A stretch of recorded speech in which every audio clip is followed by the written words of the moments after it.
health and a little wealth and a lot of love.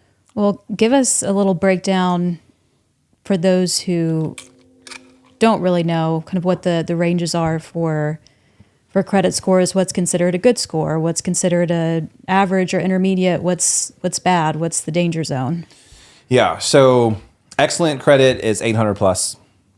That's a pretty easy one. Very few people actually have 800. Do you know your credit score? Mm-hmm. What is it? It's over 800. Oh, so we got some double 800 credit. Like mine's the highest it's ever been, 830. I checked it today just because I wanted to see what my credit score was before this episode.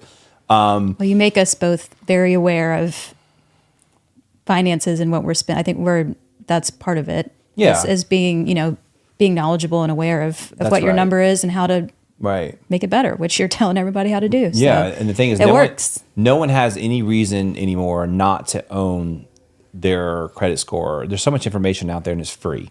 So definitely take advantage of that. In fact, if you apply for a credit card, you should ask them, like, do you have free credit reporting? And, and by the way, back in my day, it was like Free Karma or creditscore.com. And they used to have like $10 a month where they would, protect you and send you. Now it's like, now that benefit is ingrained in all the credit card and they do it for free. You can see it on your banking apps. Yeah, which is kind of cool. It's kind of cool. It's interesting how technology has replicated.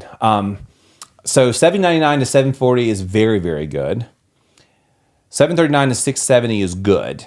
My recommendation is you don't want to drop below 700. I think 700 is really where you start to impact your interest rates.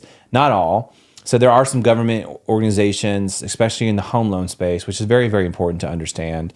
I think it's Freddie Mac, Fannie Mae. I'm not going to give history on that, but just put it in a little pen that they drive a lot of the mortgages, like the FHA loans, which is the Federal Housing Association, I believe. Definitely spot check me on that. That's why you can qualify for such a low down payment because it's government backed, which is a very popular program. But that's not the point of today. But it is important to know that. And then anything below 670, that's when you get in the danger zone. So 679, I believe, 669 is fair to about 580. 570 to 300 is poor. And it's sad about that because sometimes if you are in that poor rating, it takes you forever to build that up. But if you're financially responsible, you budget, you save appropriately, you monitor your credit reports, you're not overextending yourself. I know that I feel like the American culture or the American society is very materialistic. It's part of the capitalism, which we talked about in the last episode, capitalism, socialism, minimum wage, and all that. And so you just want to make sure you monitor what that looks like for you and be responsible with your payments. Now, if you have gone into the danger zone, maybe I'll do an episode on that. Like, how do you get out of that danger zone? There's a lot of things that you can do. And, like some people declare bankruptcy to start over, which I think takes 7 years. I'm not recommending that, but that's a strategy. Some people just take a while and work with their creditors and say, hey, listen, I'll pay, let's say you owe $2,000, I'll pay $1,000, get this off my credit and help me expunge it, and that way you really want to work with your creditors and do what you can to get there. I think that's just an option, to consider. So yeah.